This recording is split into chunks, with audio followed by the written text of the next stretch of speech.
Don't worry, I will not read a long speech for you, but I will start with a quote.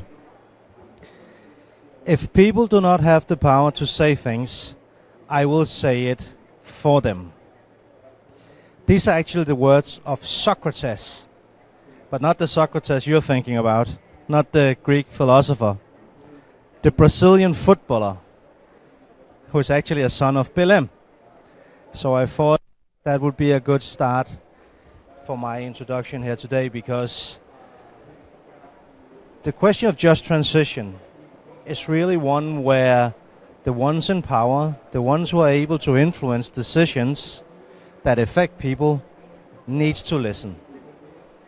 They need to decide how to best include the needs and opinions of the people that they affect with their policies. Now, when dealing with climate change, this is sometimes a bit complicated and sometimes filled with dilemmas.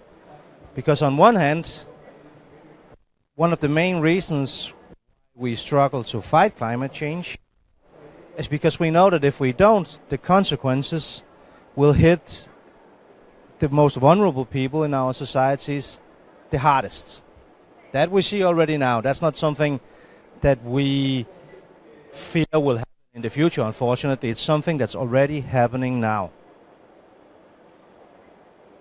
So that's one side of the coin. We need to move fast.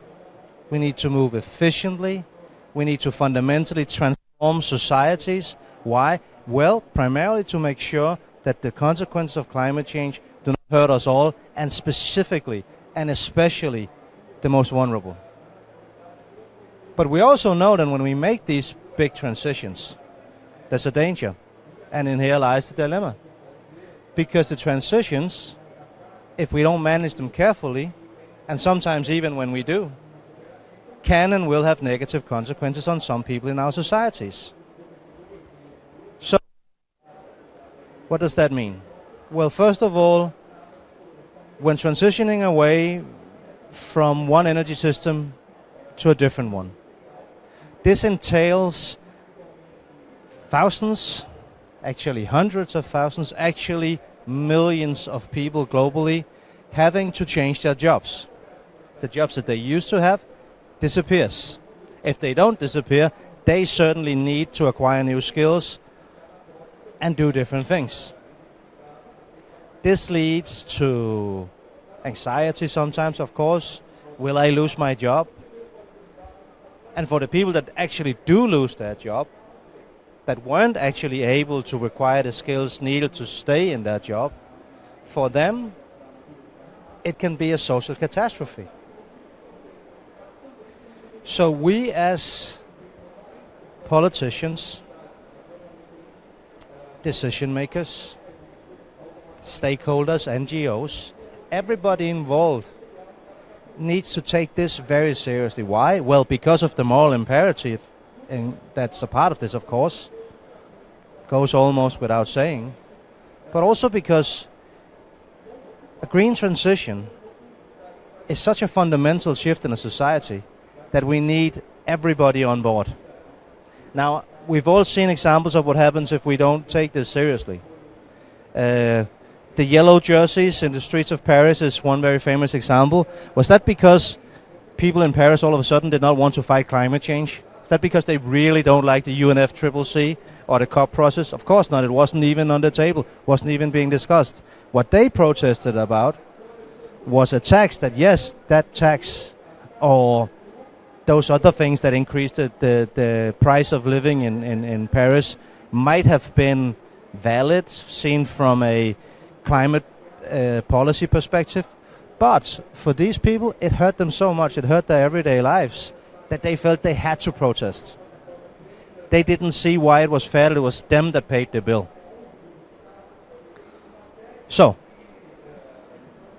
I would argue that we should never make policies, never have visions, never make programs in our transitions that do not also include the element of what do we do to make sure that we have the support of the public And what do we do to make sure that the effects of what we do not hurt the most vulnerable amongst us? So that's point one. Point two. A green transition is not free. Is it good business? Yes. Bottom line, will we make more, create more jobs being green than being dependent on fossils? Yes. In general terms. As a society, certainly as a planet, certainly if we include the effects of climate change and how much they negatively affect our economies. That's all true. But if you are a person working in a coal mine supporting your whole family, or at an oil rig, you don't really care if somebody like me gives a speech saying, don't worry, we will create far more jobs in the green sector 3,000 kilometers from where you live. And sometimes even for people that are more highly educated than you. That's not good enough.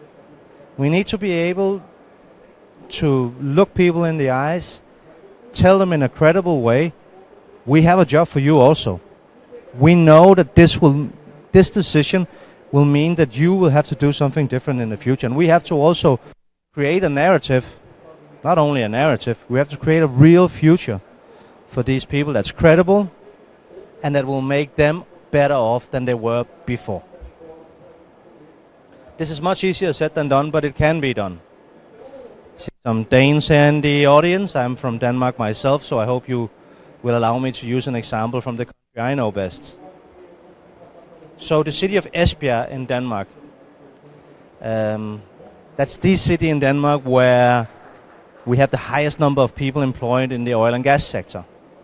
Now, Denmark has been for decades a country that has made a lot of money, that has employed a lot of people by producing and selling oil and gas. Fair enough. But that has to change. That has to stop. We need to transition away. As a country, we saw that, and we decided to make some pretty bold decisions, putting an end date to the extraction of fossils, stopping all future licensing rounds. It was necessary, but I have to be honest and say I was Minister of Energy when we did it. I was worried that it would also create some uncertainness and some even fear with the many thousands of people who worked in that sector. But it didn't. And why? Because the local community, the local council and the mayor, the local elected politicians in the Danish parliament, they all saw this as a chance, as a growth strategy. They all saw that, listen, instead of having thousands and thousands of people working now in a sector that we know will disappear one day, maybe it's better for us if we are the front runners, if we upfront show how can this be done. And then they started looking at, okay, which skills do you need when you work in offshore oil? Well, actually, it's many of the same skills that you need when you work in offshore wind. And the ones that require new skills, you work with the unions to make sure that they're reskilled. Now, the city of Esbjerg and the people of Esbjerg, they're pretty tough, and they've done this before because many of them have actually gone through a transition before because they used to be fishermen. And then when there weren't any fish left to catch and it wasn't a good business anymore, they found out that the skills that they had, sailing the boats and doing whatever it was that they did in that old capacity, could also be used in offshore oil. Now they can be used in offshore wind. I'm simplifying a little bit here, but it is an example of what can be done. Similarly, we from the European Union side help in some of the regions in Europe where the transitioning away from coal is a challenge. It's real people's real jobs. They will disappear. We cannot keep burning oil and coal, so they need to disappear, but we need to find something different for them to do. We need to also make sure that it's not only about the individual jobs, it's also about the communities. It's about the regions. It's about the pride that you take in a region where you're from. So Sócrates, proud son of Belém, never, even though he's a famous footballer, never forgot that. Everybody has it like that. We're proud of where we're from. So if where you're from used to be primarily known for something, then the news story about where you are from needs to be as strong or hopefully even stronger. And there's no way around saying that this also costs money. That's what I meant when I said it isn't free. Very directly, it will also cost money, because we need to support these efforts. We need to also know that without public support, without public money, whether it's from a state, from a local level, maybe even, and quite often from the EU,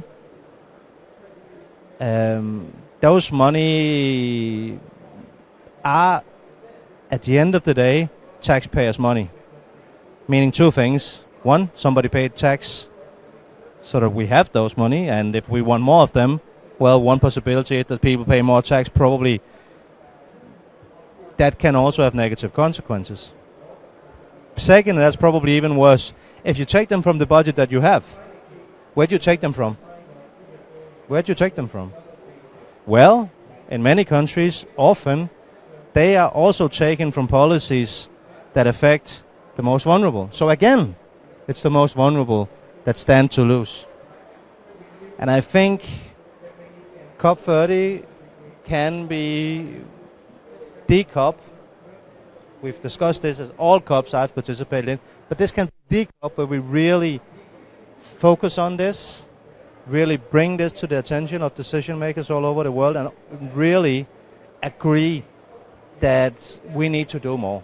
And it needs to have a more central part of our discussion, how to make sure that we remedy these dangers and challenges, how to make sure that just transition is not just something you speak about when you give nice speeches, how to make sure that that translates into real action and real decisions. Thank you.